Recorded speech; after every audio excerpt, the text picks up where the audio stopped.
Bonjour et bienvenue. Aujourd'hui, on regarde de près des chiffres qui touchent tout le monde. Le prix du carburant et puis aussi comment évolue le marché de l'occasion en France. Bonjour. Oui, on a des infos assez récentes là-dessus. On va s'appuyer sur des articles, sur les aides qui ont existé, une analyse toute fraîche de juin 2025 sur l'occasion et puis un décryptage un peu plus technique sur ce qui fait le prix du pétrole. Exactement.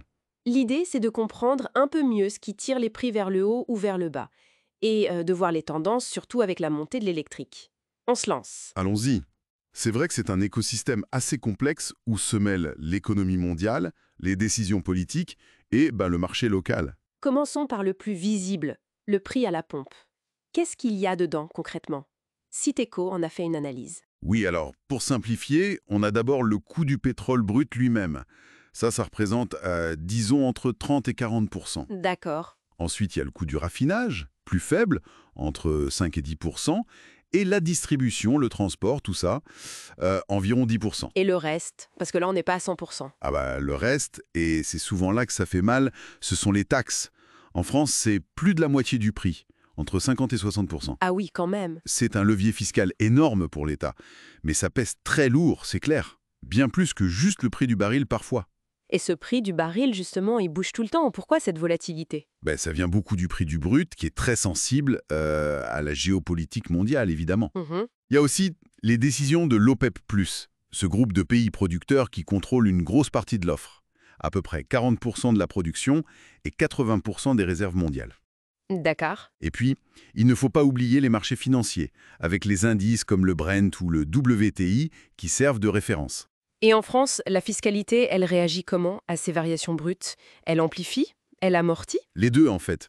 Il y a l'accise sur les produits énergétiques, l'ancienne TICIP, c'est un montant fixe par litre, donc ça ne bouge pas avec le prix du brut. Mais ça rapporte beaucoup, environ 30 milliards par an à l'État.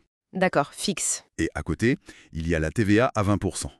Elle est proportionnelle au prix hors taxe. Donc, quand le prix du brut et du raffinage monte, la TVA collectée monte aussi. Et inversement. Ok, je vois. Face à ces prix élevés, il y a eu des aides, des coups de pouce. On avait parlé du chèque carburant. Oui, L'article de mesaloc.fr rappelait que c'était 300 € par an, sous condition de revenus pour les travailleurs modestes, moins de 1314 € net par mois pour une personne seule par exemple. c'est ça. Mais le point crucial, et c'est important de le souligner, ce dispositif c'est fini. Il n'est pas reconduit en 2025. Tout à fait, c'est une information clé. Et attention à ne pas le confondre avec d'autres choses, comme la prime carburant qui peut être versée par l'employeur, Ah oui. ou les aides plus ponctuelles qu'on a vues en 2022 quand les prix avaient vraiment flambé. Il y avait une ristourne directe à la pompe, ça avait coûté très cher, 8 milliards, Oui, je me souviens. et une indemnité carburant de 100 euros. Tout ça, ça montre bien le dilemme permanent. Comment concilier les recettes fiscales, le soutien au pouvoir d'achat, et en même temps, la transition énergétique. C'est pas simple. C'est clair. Bon, est-ce que toute cette pression sur le coût d'utilisation de la voiture, ça se ressent sur le marché de l'occasion? Qu'est-ce que nous dit le rapport Indicata de juin 2025? Alors, la tendance générale sur le marché de l'occasion, ce serait plutôt une stabilisation des prix. Ah bon? Oui, globalement. Mais il y a des exceptions notables, surtout du côté des véhicules électriques, les VE. C'est qu'à dire. Les VE assez récents, ceux de moins de 2 ans, ils gagnent du terrain en Europe. C'est devenu le troisième segment le plus vendu en occasion, juste derrière l'essence et les hybrides légers. Intéressant. Et leur désirabilité, comme on dit, elle s'améliore. Le temps qu'il faut pour les vendre, le fameux MDS, le Market Days Supply, il est souvent sous les 100 jours maintenant pour ces VE récents. Donc ils partent plus vite qu'avant. C'est ça, mais attention, ça ne concerne pas tous les électriques. Il y a un contraste très net avec les utilitaires légers électriques. Ah, Eux, ils restent vraiment difficiles à vendre sur le marché de l'occasion. Leur MDS dépasse souvent les 160 jours. C'est beaucoup. Clairement, 2 vitesses sur l'électrique d'occasion. d'accord. Et pour la France spécifiquement, il y a des tendances particulières? Oui, le rapport souligne quelque chose d'assez surprenant, je trouve. Ce sont les prix des hybrides simples, les HEV, ceux qui ne se branchent pas. Oui. Leurs prix sont en hausse. On le voit chez plusieurs marques. Kia, Renault, Toyota, Hyundai. Ça va un peu à l'inverse de la stabilisation générale du marché. C'est étonnant ça. On aurait pu penser l'inverse avec la montée de l'électrique et du rechargeable. Exactement. Peut-être un regain d'intérêt pour une technologie perçue comme fiable, éprouvée et moins chère à l'achat que le rechargeable ou l'électrique pur. C'est une hypothèse. Possible. Et si on regarde les ventes pures sur l'occasion récente, disons les moins de 4 ans, quel modèle mène la danse? Alors, pour les modèles les plus vendus en volume, pas de grande surprise. On retrouve les classiques, Peugeot 208, Renault Clio, Peugeot 2008, les stars du marché neuf en fait. Logique. Par contre, si on regarde les voitures qui se vendent le plus vite, celles qui ont la meilleure rotation, là la liste est différente. On trouve des modèles comme le Tesla Model Y, le Toyota RAV4 ou même le Dacia Duster. Ah, intéressant.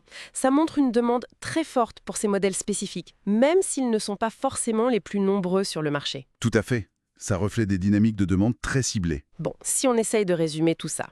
Le prix qu'on paye à la pompe, c'est un mélange complexe, brut. Raffinage, distribution, mais surtout beaucoup de taxes en France. C'est ça. Des aides comme le chèque carburant ont existé pour les plus modestes, mais c'est terminé pour 2025. Oui, à retenir. Et sur le marché de l'occasion, l'électrique récent progresse, mais c'est inégal. Les utilitaires électriques ont du mal.